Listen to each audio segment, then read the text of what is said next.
So in this video, we are going to be talking about custom errors and how to use them in our smart contract.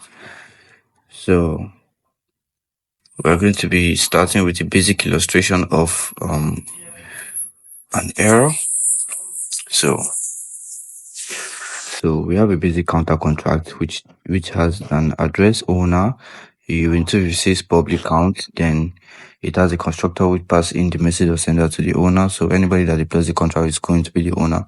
Then we have a modifier, only owner modifier, which we attach to our function. Then if the owner does not call this function, if anybody apart from the owner calls this function, it's going to revert because of the only owner. So we're going to check this out, compile, then we're going to deploy.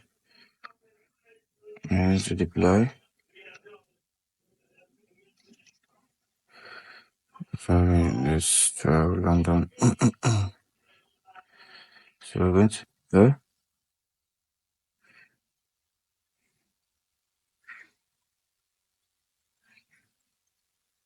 Why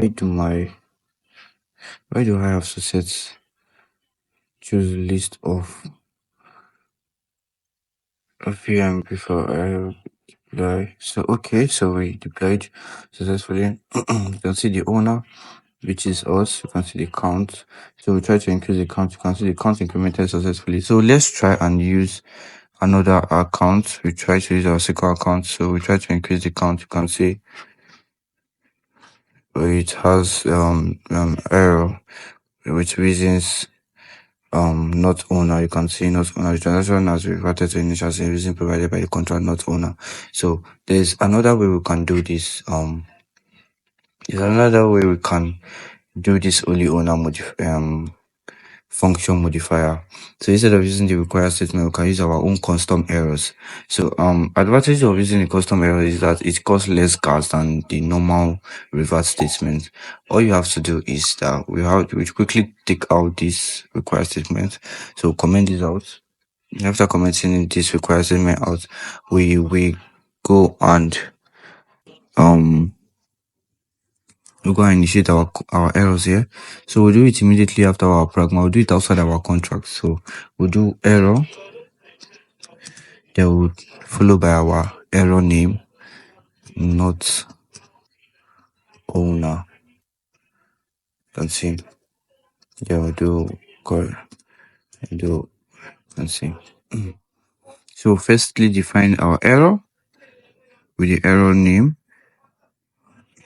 Define the error, then the error name. So we'll declare it outside the contract. We don't declare it inside the contract. If we declare it inside the contract, it's obviously going to throw an error. So instead of using the requires keyword this time around, we're going to be using the if statement. So I'm going to do if, right? If message or sender, this time around we're going to be doing if message or sender is not equals to the owner. You can see there's a difference between this required statement and if else. The required statement was saying if message or sender is equals to owner, then we should increase count. But if it is not equals to owner, then we'll revert and throw this revert statement, not owner. So this time around we are doing if the message of sender is not equals to owner. So that's the difference between the if and the require. So we're saying if the message of sender is not equals to owner, then we'll revert. We'll use the revert keyword this time around. So we do the revert keyword this time around, then followed by our error name, which is not owner. So we're going to do not owner. Then we're doing our not owner. Then we're going to do this. So you can see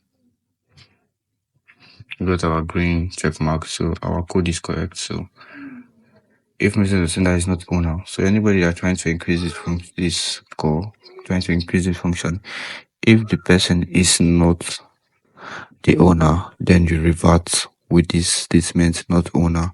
So this is our custom error. So we are going to deploy the contract now and try to increase. So we're going to use our first account. We deploy. So after deploying, you can see count owner, then you try to increase, you see the count was incremented successfully.